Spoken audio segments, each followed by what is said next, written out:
From their early years, Joy and Mimmi were inseparable. They were best friends. From childhood, they were inseparable. Two souls, one dream. They fondly call themselves besties, but even the strongest friendships can crack.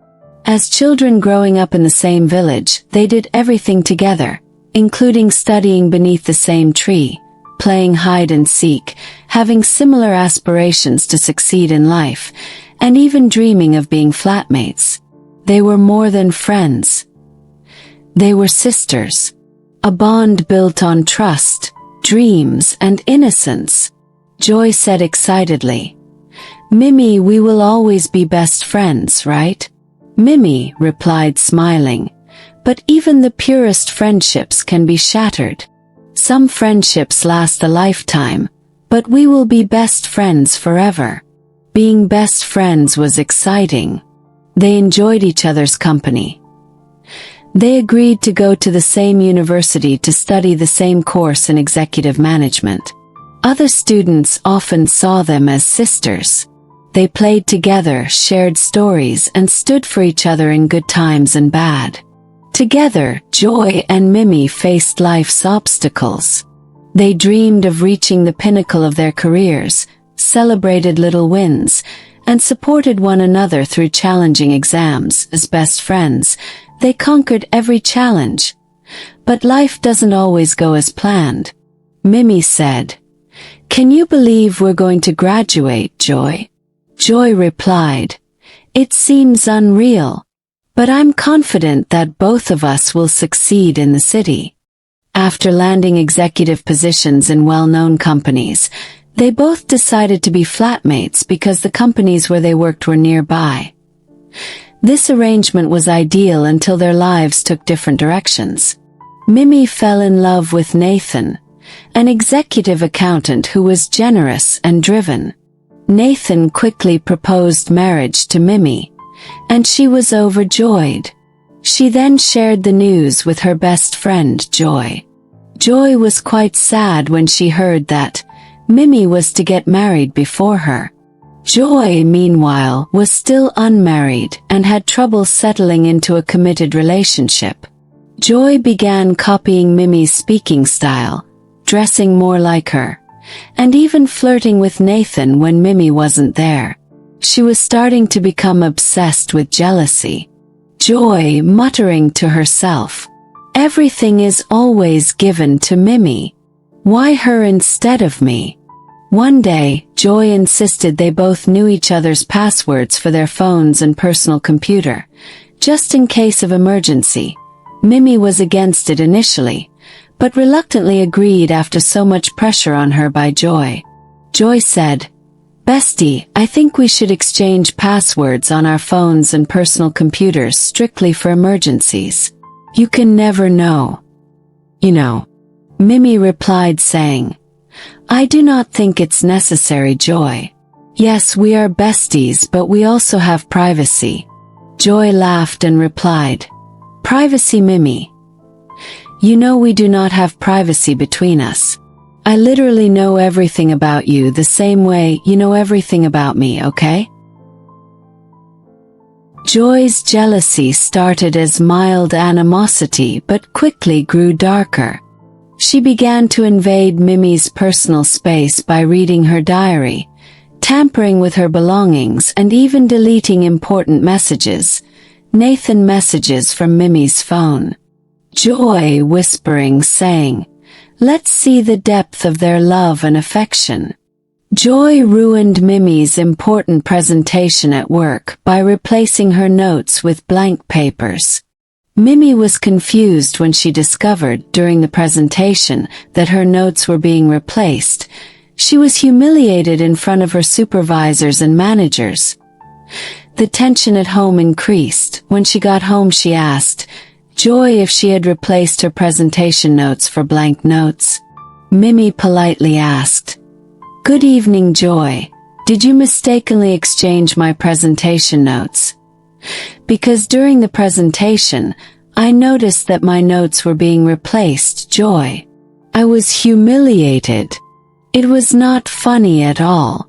My position is at risk at work. I have worked so hard all these years, Joy. Who must have done this? Did anyone enter this house last night? I left everything on the dining table last night. Remember, we both worked together on the dining table. Joy replied, although in her heart she was happy that Mimmi was sad. I do not know what happened. Remember, I went to bed early last night. I am sorry for what happened to you, oh dear. I am going to bed. Good night. Joy was happy to see Mimmi sad. Later in the evening, Mimmi called her boyfriend. Mimmi, very sad and confused, started crying, saying, Nathan, I was humiliated at work today. I made a mess during my presentation. Today, all my notes were being replaced by blank notes. I asked Joy if she was the one that mistakenly exchanged the notes. She said no. I am so confused right now. I do not understand what is going on in this house. For some time now, strange things have been happening. I need to get to the root of all these strange things happening in my house, such as my open letters in the post office box, my clothes disappearing, misplaced phone, my signature found on some delicate documents. Nathan replied, trying to calm her down, saying, Babe, please calm down, let me get this right. What are you talking about? Damn it. All these have been happening and you did not tell me. We really need to get to the root of all these. Take it easy, babe. I will think of a plan. See you tomorrow. Keep it a secret. Do not tell even Joy, your bestie. Okay? Mimmi replied, saying, Okay, Nathan. Thank you. See you tomorrow. I will keep it a secret. Good night. The next day, Nathan suggested to Mimmi to be alert and be vigilant. Mimmi, returning home late one night, noticed more occurrences. Some of her documents were misplaced, private conversations were exposed, and her relationship with Nathan became strained. Mimmi asked herself quietly, who has been going through my things? The strange happenings were getting too much, but decided to keep calm. One evening, she set up a hidden camera in her room, determined to uncover the truth. What she saw left her in shock. While watching the recording, her voice trembled. Mimmi, with disbelief, she asked slowly, Joy, it was you all along? Mimmi confronted her best friend Joy about her findings. She felt betrayed. Mimmi angrily asked Joy, How could you do this to me, Joy? I trusted you.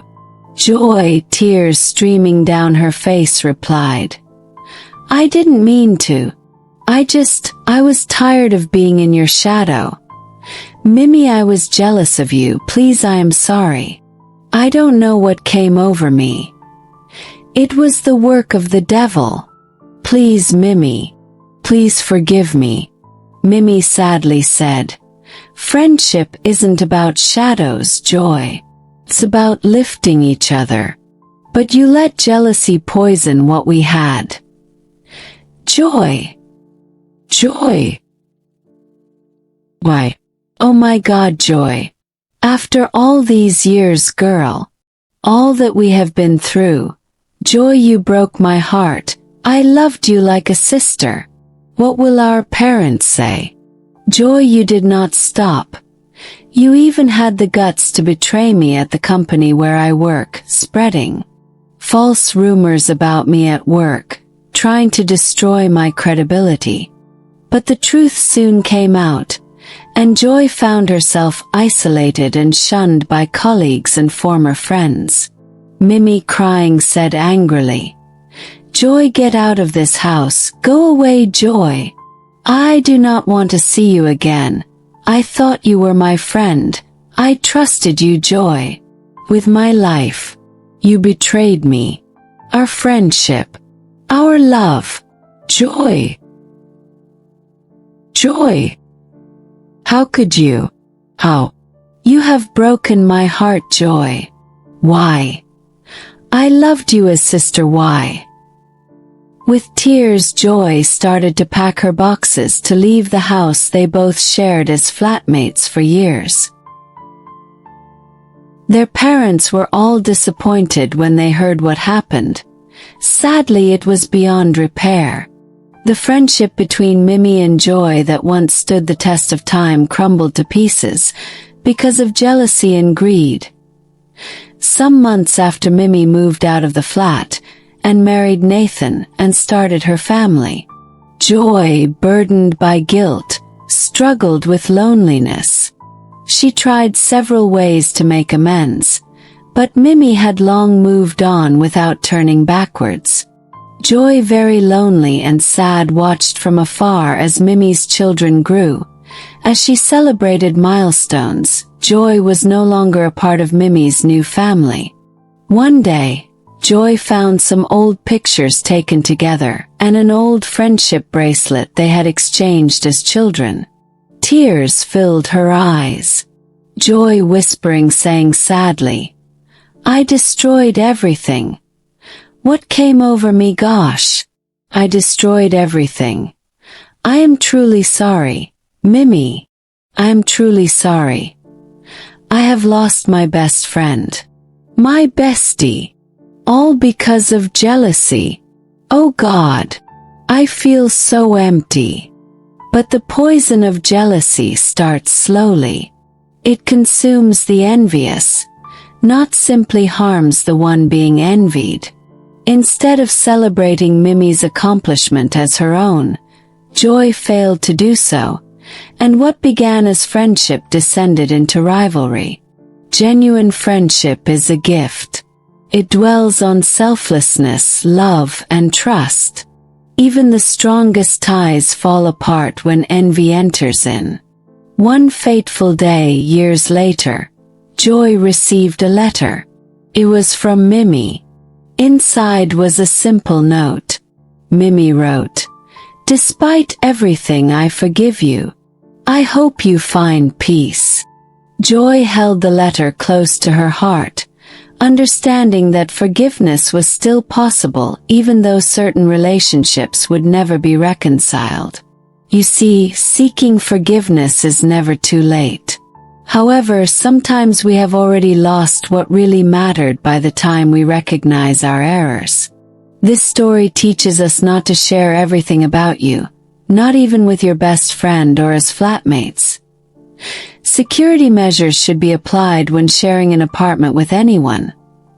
This story of my best friend happens every day. In the lives of many, at work, in marriages, families, among siblings, friends, businesses, or churches, so always watch your back. And stay safe. Joy, weeping silently.